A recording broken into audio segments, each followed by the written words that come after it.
City finances, Mayor Van Riesen. I think that one of my concerns is we've talked for years that Lori is the only one doing the finances, and if Lori ever happened to just like go away or something, the city would have some issues here. Dan, I don't know, I gotta believe that in other communities, there's some kind of a backup of some form, or somebody else who works with this person in the finances or something like that, somebody part-time, or, I mean, I just feel that we should be looking at it. I think we discuss it probably every year, but I think that, you know, we need to maybe even when we're doing our budgeting, kind of consider it.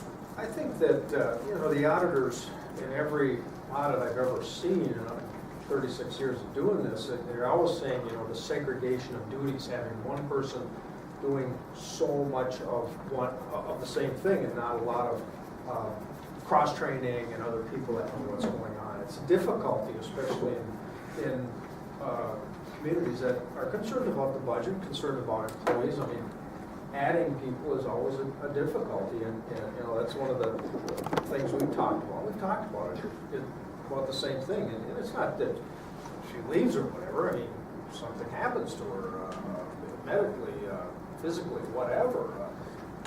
God forbid that doesn't happen, but if it does, I mean, you've got a lot of knowledge of what's going on in that one person. So what do? You know, the difficulty is, do you bring someone else in? Do you try to do more with what we have here? You know, we can look at some of those things, certainly. We talk about it at budget time as well, but you know, it's tough. Just looking at the workload of what we have and the people that we have in there, you start thinking, you hire an accountant one or something that's taking on some of those duties. Because I mean, a person shouldn't have to be here at 7 in the morning and work until 7 at night or 6 at night or whatever. Well, I saw Lori here last Sunday. I believe it was his last Sunday, and I'm thinking, man, I mean, if we got that much, then we should try to find some relief, right. Like I said, with a part-time or something, and exactly. then that they could learn the backup system right. of all of this and what's right. going on. Right, and it doesn't hurt to segregate those duties out and split things up a little bit, and you know, other people watching, making sure everything is going the way it should be going too. You know, if you're too busy and too much going on, I mean, is there an opportunity or a chance that something falls through the cracks or whatever? Not saying that happens, but is the opportunity there? It could happen. So we look at it. Okay.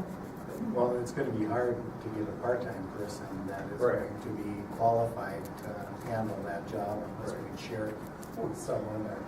Because I know up at the store, trying to find people in bookkeeping, it's tough. They're not looking for part-time. The ones that are qualified want a full-time job with benefits. So We had the same problem at the bank. They always tell you, examiners lawyer to write you up because you didn't have dual controls. If you hired enough people for dual controls, why, you wouldn't make any money. Pretty simple. And the auditors are saying one person should do it? No, they always say there should be segregation duties and have more people, you know, involved.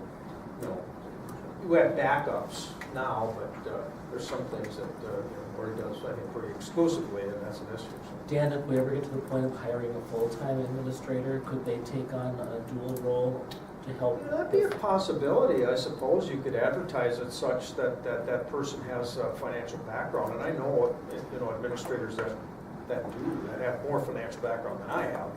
But it's a great point, because I think that the profession, it seems to me, needs to have people that have a pretty broad range of what they do, and a person in an administrative position that can do more than just be the administrator. I don't think administrators and planners generally work, but you know, a town like this, we got a part-time planner. Boy, wouldn't it be nice if we had an administrator that could do some of that work too, or whatever, or do some of the financial work. Yeah, I think it's a great point in a discussion topic to have when you discuss the full-time person, how you're going to set that up. How's that job description going to look? And you can advertise for someone that has, you know, some financial background. There's a lot to do. Well, and at this point, or even when Richard was here, because I know according to the city charters, the administrator is kind of supposed to be that backup person for the finances. You know, but probably not to that degree where they have, you know, a degree in Yeah, it. they're But I not mean, they're generally supposed to be not the a- backup. You know, not a CPA or an accountant type Right. person, but certainly can be. Does that mess with the union type deal though too, being a union position? Can be, I mean, that should. Probably Lori should is, have- right? Yours is Yeah, in the that's- union and city administrator is not, It's right? not. Correct. No, I So think you should cross have, I lines think there, you or should no? have at least two people not in the union the way it is. I think, you know, your chief financial person shouldn't be in the union either, because to prepare proposals, Yeah. you know, they're preparing the proposal, well, it kind of takes away the negotiation process. We went to League of Minnesota Cities, they discussed this. It was in Sauk Rapids. Lauren was there, That was the issue. Brian was there, and Leanne, Yeah. and they said they suggest you do it. One of the main reasons, it makes you look more honest in the city's eyes. Laurie, I trust Laurie, but there was a case in Ronald Reagan's, the city he came from, where they had someone that was controlling the books just by himself. They pilfered millions. Yeah, it was like 15 billion, it was, Dixon, Illinois? yeah, it was in Yeah. Illinois, yeah.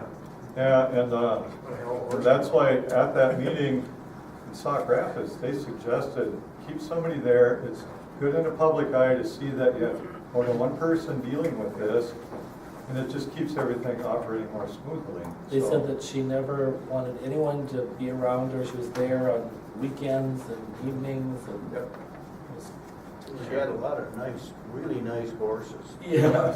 Good horse trail, yeah. And I our should fee, have that was set like them off, $2.5 that million. on her budget, how was she affording all these Yeah, thoroughbreds? Chris. Sometimes it just, jump right out at you that you're not making that kind of money. Thank you. Request for a copy